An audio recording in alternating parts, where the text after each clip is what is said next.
all will be okay. I move on each and every day. The past is where it stays. Way back a year ago, I've changed for the better this time. I thought I would never be fine. I strive just to say I'm alright, and for the first time in a long time I'm alright.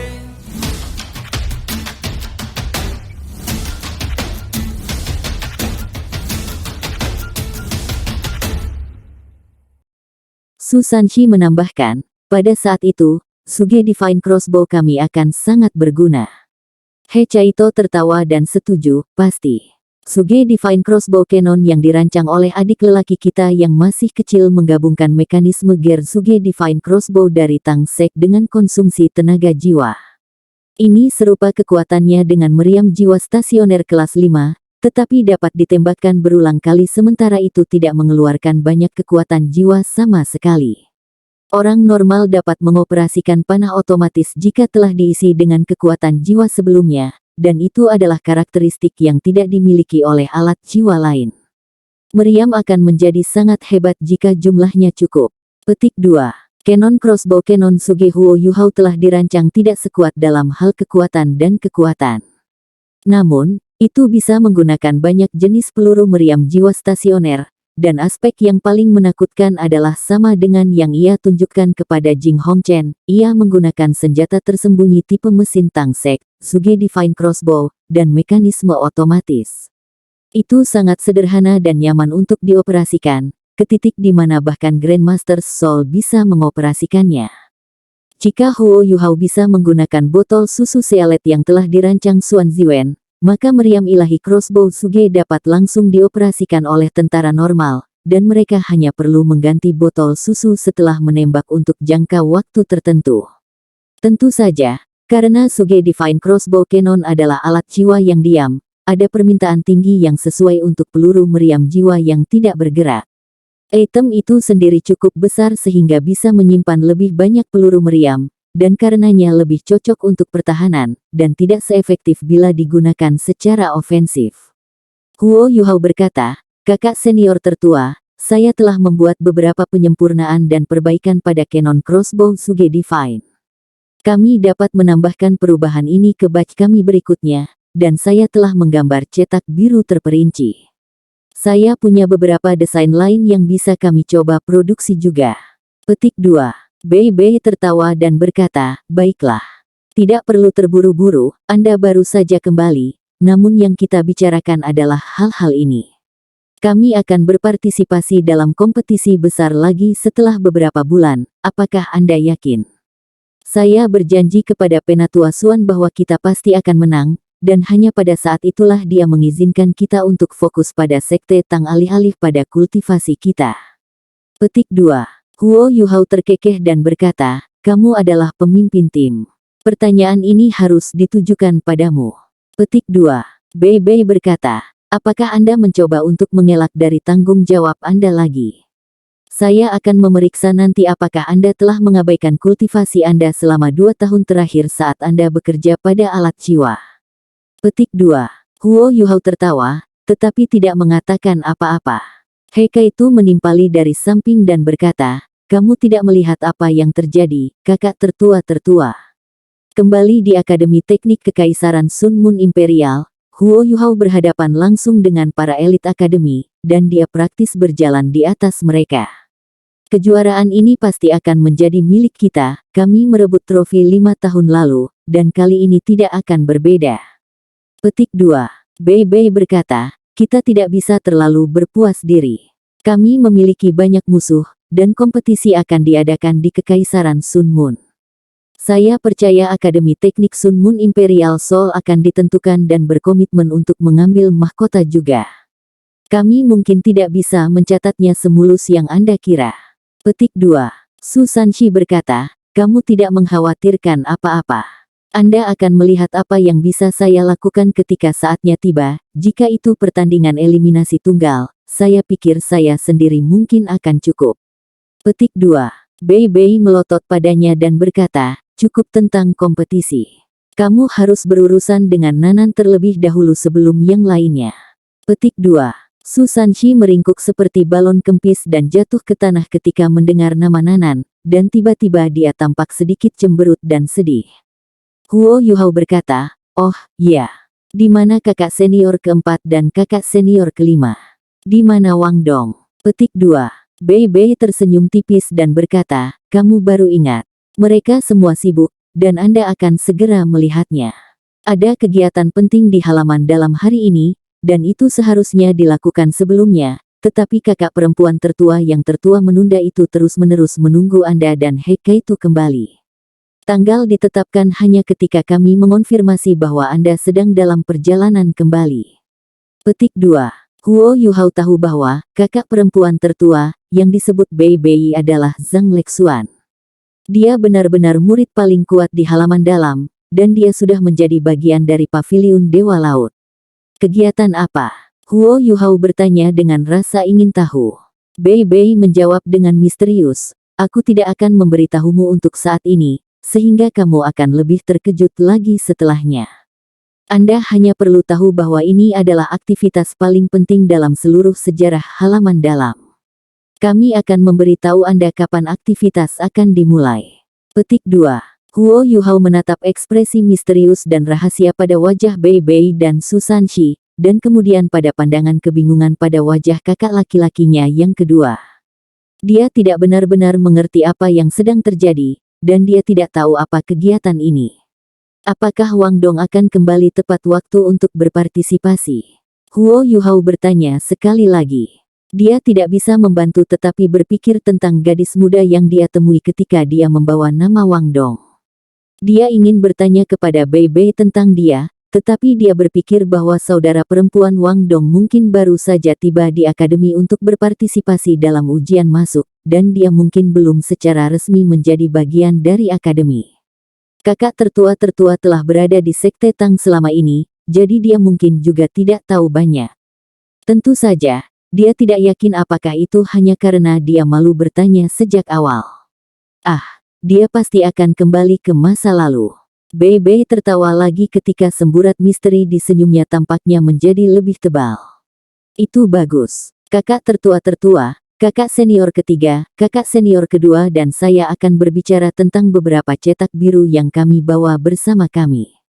Kita akan membahas alat jiwa mana yang paling tepat untuk produksi untuk memberi manfaat bagi Sekte Tang. Mari kita juga bicara tentang masalah ekspansi kita." Huo Yuhao mengambil cincin Starlight Sapphire yang tak ternilai dari jarinya saat dia berbicara. Itu cincinnya sendiri, dan bukan cincin yang diberikan Jing Hongchen padanya. Dia telah menukar logam mulia untuk ini di Radiant City, dan itu tidak mudah, semua barang bagus disimpan di dalamnya. Iya, ekspresi Bei Bei menjadi serius. Su Sanshi menatapnya pada saat ini, dan dia memberikan tatapan ingin tahu kepada Bei Bei. Sudut mulut Bei Bei melengkung menjadi senyum tipis, dan dia menjawab dengan sedikit goyangan kepalanya. Su Sanshi membuat gerakan menghina sebelum dia berbalik ke arah Huo Yuhao dengan tatapan sedih ketika Huo Yuhao meletakkan cetak biru di seberang meja. Huo Yuhao segera menjadi sangat fokus ketika peralatan jiwa terkait. Kegiatan, yang baru saja dibicarakannya terlempar ke benaknya, dan dia dengan cepat memasuki zona ketika dia mulai menjelaskan prinsip dan konsepnya. Dia kaitu menyumbang dan menambahkan banyak hal dari waktu ke waktu. Penguasaan alat jiwa Heikaitu sebenarnya jauh lebih unggul daripada alat Huo Yuhao, tapi dia tidak punya pilihan selain untuk menutupinya sedikit ketika dia berada di Akademi Teknik Kekaisaran Sun Moon Imperial. Arahan penelitian mereka berbeda. Huo Yuhao meneliti alat jiwa pertempuran jarak dekat yang lebih cocok untuk dirinya sendiri, dan dia menyelidiki konsep tertentu mengenai kombinasi senjata tersembunyi dan alat jiwa Tang Sekte, sementara Heikaitu bertanggung jawab untuk merancang dan bereksperimen dengan menempa alat-alat jiwa ini. Mereka sepertinya tidak berinteraksi banyak di Sun Moon Imperial Soul Engineering Academy, tetapi mereka benar-benar berkoordinasi satu sama lain melalui surat.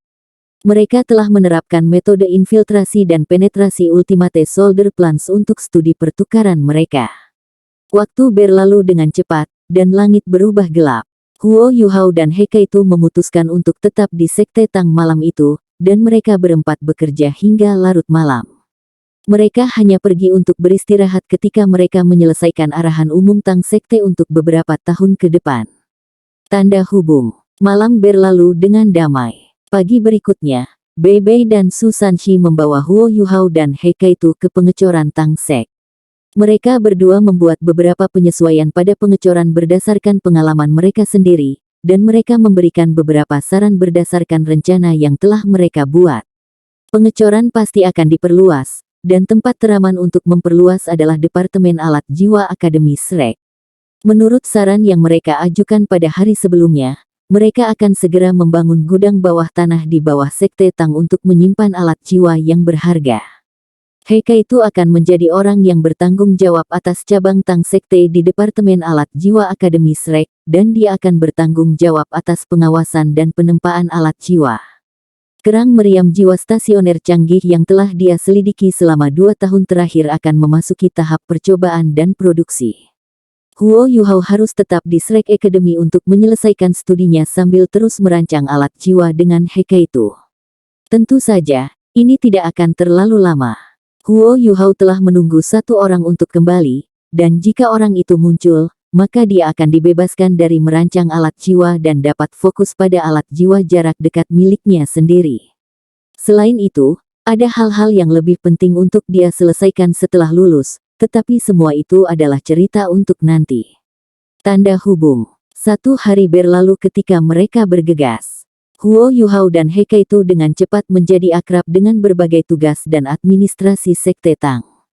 Pengecoran telah melalui perubahan drastis setelah penambahan 2 insinyur jiwa profesional tingkat tinggi. Huo Yuhao dan He Kaitu mengubah dan menyesuaikan beberapa mesin yang digunakan untuk menempa alat jiwa, dan mereka membuat beberapa mesin sendiri. Berbagai logam mulia yang dikirim Huo Yuhao digunakan, dan Sekte Tang yang disembunyikan di dinding kota Shrek mulai terlihat seperti mesin yang beroperasi dengan kecepatan tinggi. Tanda hubung. Istirahatlah, adik junior. Bei Bei datang ke pengecoran dan menyela Huo Yuhao, yang masih bekerja. Kakak laki-laki tertua, Huo Yuhao terkekeh saat dia mengamati tanah dan noda di tubuhnya. Aku tidak bisa duduk diam. Saya benar-benar ingin menebus 2 tahun terakhir karena saya menyaksikan Tang Sekte menjadi lebih makmur setiap hari. Petik 2. Bei Bei tertawa dan berkata, kontribusi Anda untuk Sekte tidak dapat diperkirakan dengan cara ini. Sekte berpengaruh dan kuat tidak didirikan dalam semalam. Juga, apakah Anda ingat kegiatan yang saya katakan tentang kemarin? Itu akan diadakan besok, jadi kamu tidak boleh menginap di Tang Sekte malam ini, dan kamu harus mengikutiku ke Paviliun Dewa Laut.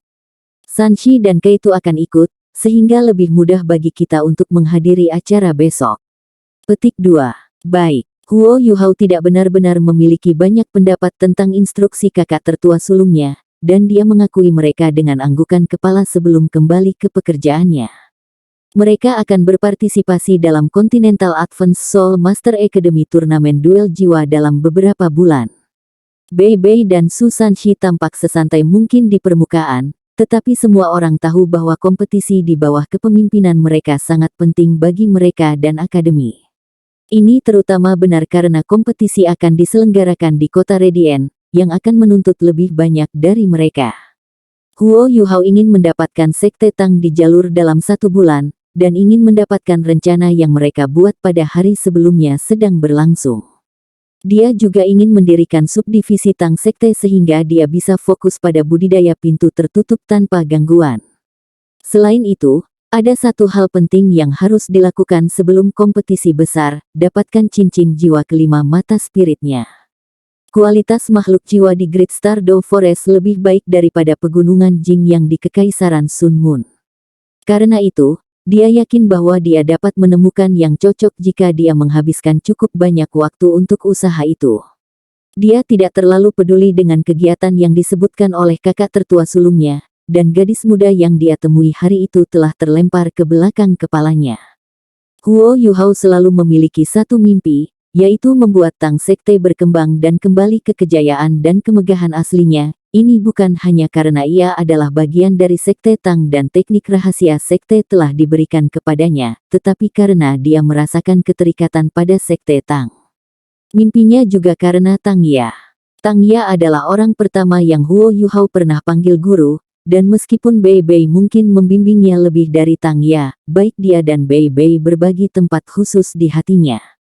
Dia telah bertemu mereka ketika dia berada di masa yang paling sulit dan menyakitkan pada hari itu, dan mereka adalah orang-orang yang membawa Huo Yuhao ke Akademi Shrek, yang kemudian mengajarinya teknik rahasia Tang Sek. Huo Yuhao tidak akan pernah melupakan hari itu, dan sejak hari itu dan seterusnya hidupnya telah berbalik. Huo Yuhao merasa sangat menderita dan mengerikan seperti Bei Bei ketika Tang Ya menghilang. Namun, bagaimana dia bisa menampilkan kesedihannya sendiri ketika Bei Bei sudah sangat sedih? Bahkan sekarang, masih belum ada kabar dari Tang Ya.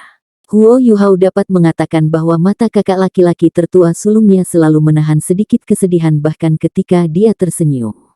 Lebih dari 2 tahun telah berlalu, dan Bei Bei tampak jauh lebih dewasa untuk usianya, hanya dia yang tahu jumlah penderitaan dan siksaan yang telah dideritanya selama 2 tahun terakhir. Satu-satunya hal yang dapat dilakukan Huo Yuhao untuk Tang Ya karena dia tidak dapat menemukannya adalah upaya untuk mencapai impiannya untuknya. Ini adalah mimpi yang sama yang dibagikan semua orang di Sekte Tang, untuk mengembalikan kejayaan dan kemegahannya. Bei Bei tetap kuat dan muncul dari rasa sakit dan penderitaan awal karena target ini. Tidak peduli betapa pentingnya kultivasi pribadinya, Huo Yuhao akan selalu memprioritaskan Sekte Tang, dan bersedia untuk berkorban dan menunda budidaya tanpa ragu-ragu atau menyesal. Huo Yuhao dapat mengatakan bahwa Bei Bei telah kehilangan berat badan, tetapi dia tidak tahu bagaimana menghiburnya, jadi yang bisa dia lakukan hanyalah memberikan semua yang dia miliki untuk Sekte Tang. Yang dia harapkan hanyalah dia bisa meringankan beban kakak tertua-tertuanya dan menderita dengan semua yang dia lakukan. Ketika Bei Bei datang mengunjungi Huo Yuhao di pengecoran untuk kedua kalinya, ia melihat Huo Yuhao mengukir susunan formasi dengan konsentrasi tinggi di kejauhan. Anggota termuda dari Paviliun Dewa Laut dalam sejarahnya saat ini duduk di kursi kayu di pintu masuk pengecoran. Pakaiannya telah diwarnai dengan segala macam kotoran dan minyak, dan rambutnya berantakan dan tidak terawat, tetapi hanya ada fokus di matanya yang berbinar-binar. Adik junior telah tumbuh. Senyum yang memuaskan dan senang bisa terlihat di wajah Bei Bei, tetapi sesuatu yang berkilau dan transparan dengan cepat muncul di sudut matanya. Kamu di mana, Xiaoya? Anda masih hidup, bukan? Sekte Tang berada di jalur yang benar, saya akan mencari Anda setelah saya memenuhi janji yang saya buat. Saya akan mencari Anda selama setahun penuh jika itu yang diperlukan. Saya akan mencari Anda seumur hidup saya jika itu yang diperlukan. Saya tidak akan berhenti sampai hari saya bertemu Anda, dan jika saya tidak pernah menemukan Anda, maka kita akan bertemu lagi di jalan saya untuk menemukan Anda, bahkan jika itu berarti itu di dunia lain. Dia mengambil napas dalam-dalam dan dengan paksa menekan emosi yang bergolak di hatinya. Dia adalah kakak tertua-tertua Sekte Tang, dia tidak pernah ingin membiarkan saudara-saudari juniornya melihat sisi rapuh dan rapuhnya, setidaknya tidak di permukaan, dan dia tidak akan pernah ingin negativitas atau kesedihannya memengaruhi mereka. Dia mencoba yang terbaik meskipun dia tahu itu tidak sepenuhnya mungkin. Bei Bei berjalan ke Huo Yuhao dan berkata dengan lembut, "Mengapa kamu masih di sini, adik junior? Pergi dan cuci dan ganti pakaian Anda. Kami akan segera kembali ke Paviliun Dewa Laut." Petik 2. Ya. Huo Yuhao mengakui dengan mulutnya, tapi tangannya tidak melambat sama sekali. Bei Bei bisa dengan jelas melihat pisau ukiran di tangan Huo Yuhao yang melenggang dan menari dengan gesit dan gesit. Huo Yuhao sangat cepat dan tepat dengan pisau pahat, pecahan logam terus-menerus melayang ke tanah, sementara susunan formasi yang rumit dan indah secara bertahap muncul di tangannya. Bei Bei tidak terburu-buru, karena dia tahu bahwa insinyur jiwa harus sangat fokus ketika mereka membuat alat jiwa, dan bahwa mereka paling takut diganggu. Dia hanya berdiri di sana dan diam-diam menyaksikan Huo Yuhao. Huo Yuhao benar-benar tumbuh dewasa.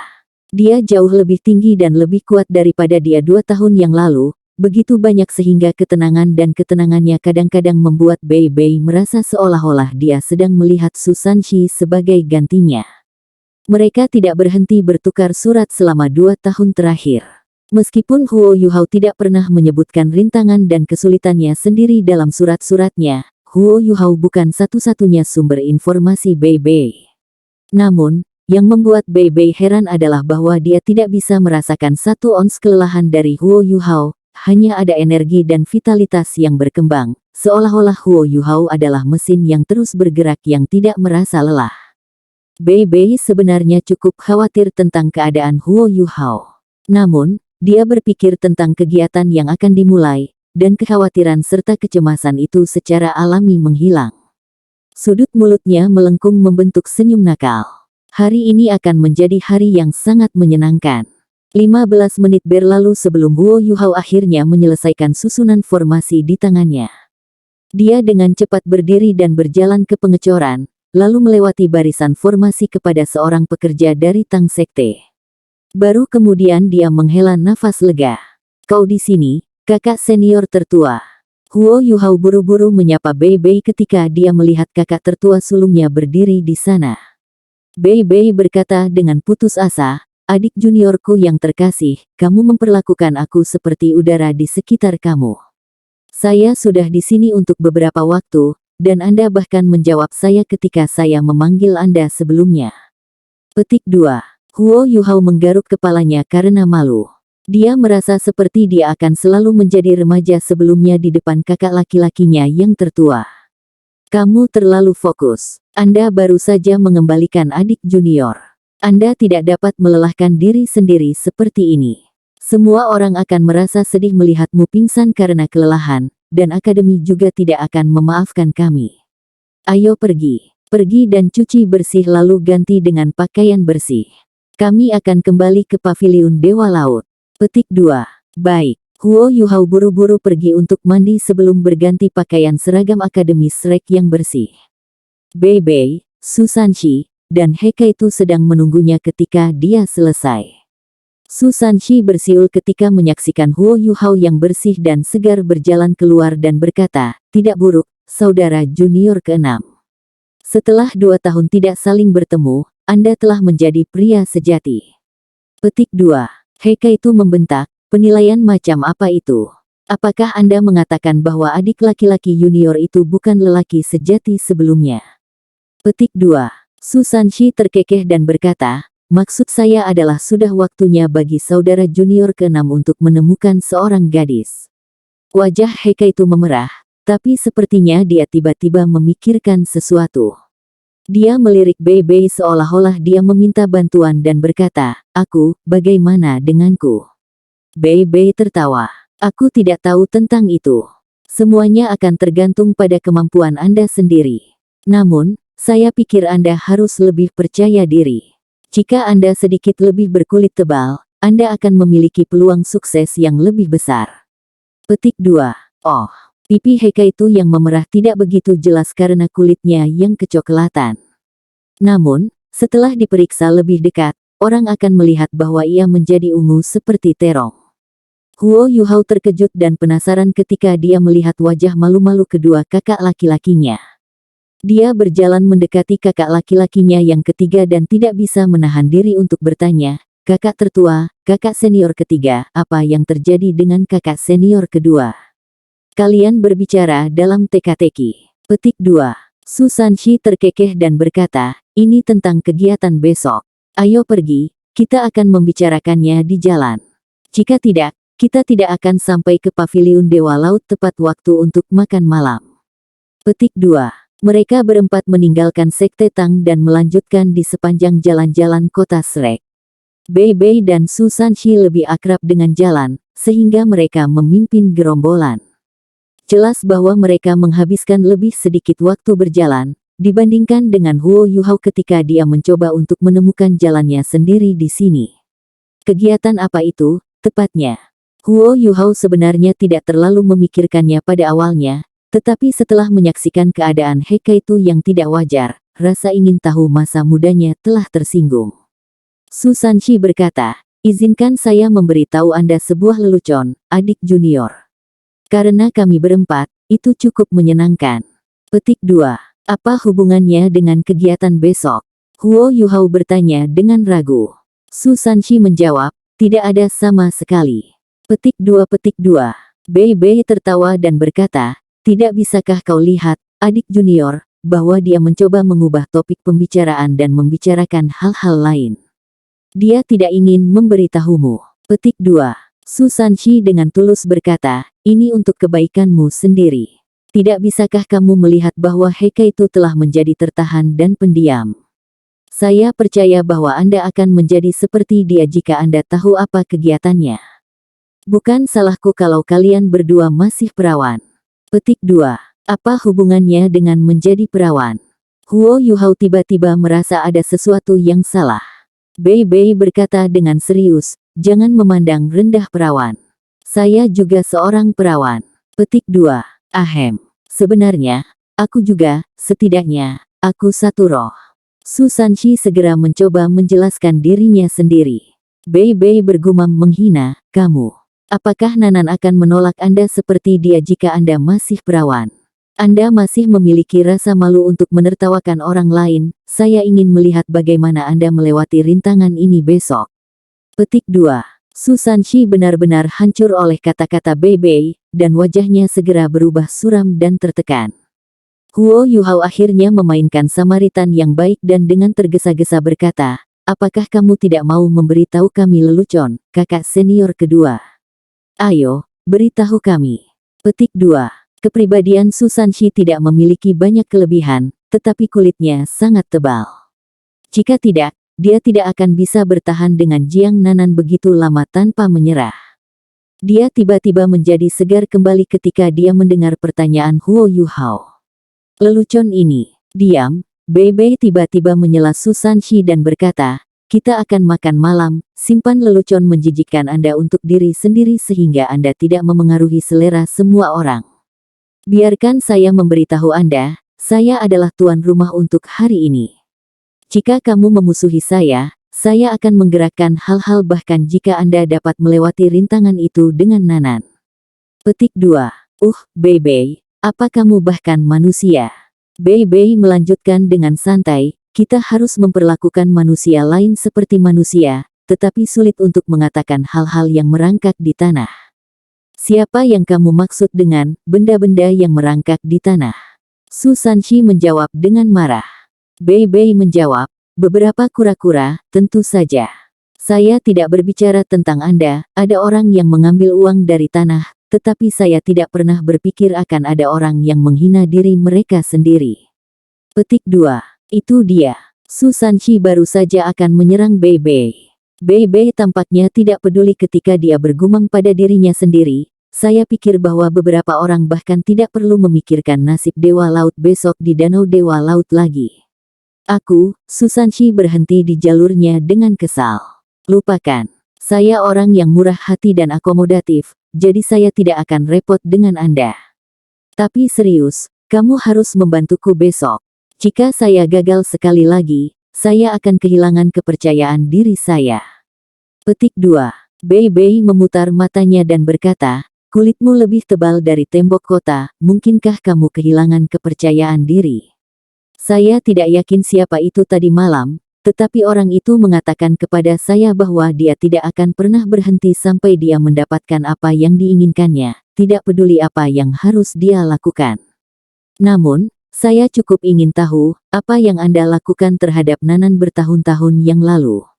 Anda telah bersikap baik dan sopan padanya selama 2 tahun terakhir, namun mengapa dia tidak mau menerima Anda?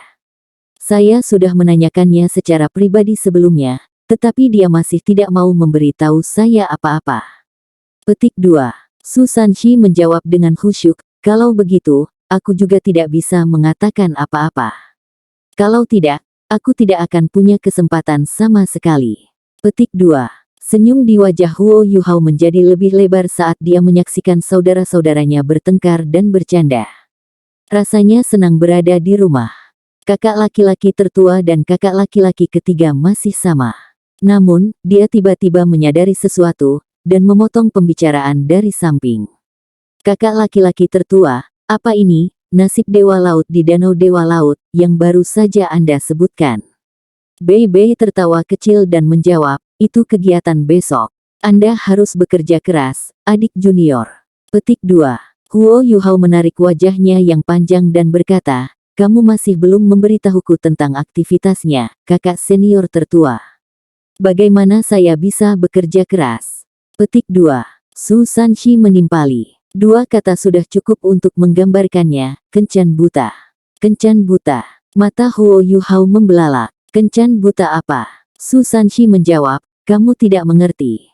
Itu berarti menemukan seorang gadis untuk dirimu sendiri. Apakah kamu mengerti sekarang?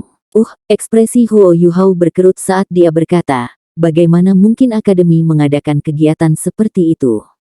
Terlebih lagi, bahkan di host di halaman dalam kita. Petik 2. Bei Bei tersenyum dan berkata, ini adalah acara tradisional di akademi. Hanya ada satu tujuan, dan itu untuk menjaga barang di dalam keluarga.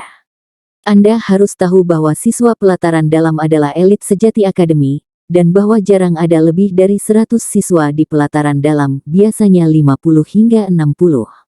Halaman dalam juga bertanggung jawab sebagai penjaga, sementara semua orang harus bekerja keras dan berkultivasi juga. Ini adalah alasan mengapa setiap orang relatif akrab satu sama lain, dan mengapa kita hampir tidak memiliki kesempatan untuk berinteraksi dengan dunia luar untuk jangka waktu yang cukup. Para siswa halaman dalam tidak dibatasi oleh usia, oleh karena itu akademi telah memperhatikan bahwa banyak siswa adalah anak muda yang sudah cukup umur namun belum menemukan diri mereka pasangan yang cocok. Aku tidak tahu kapan akademi mulai menjadi tuan rumah acara ini, tapi akan ada takdir lautan setiap tahun. Biasanya, acara ini akan diselenggarakan sebelum batch baru siswa halaman dalam mengambil penilaian mereka sehingga siswa halaman dalam asli dapat memiliki tanggal buta di Danau Sigat. Semua orang dapat mempertunjukkan kemampuan mereka namun mereka ingin di Sigat Fate, dan mereka dapat melanjutkan dan mengejar naksir mereka atau siapapun yang mereka suka. Selama pihak lain setuju, keduanya kemudian dapat mencoba untuk mulai berinteraksi dan berkomunikasi satu sama lain. Kita semua adalah siswa dari halaman dalam. Karena itu, setiap orang memiliki pengalaman dan kemampuan yang serupa, jadi wajar bagi banyak dari kita untuk menemukan kecocokan. Kenyataannya adalah nasib Dewa Laut telah menyatukan banyak pasangan di akademi.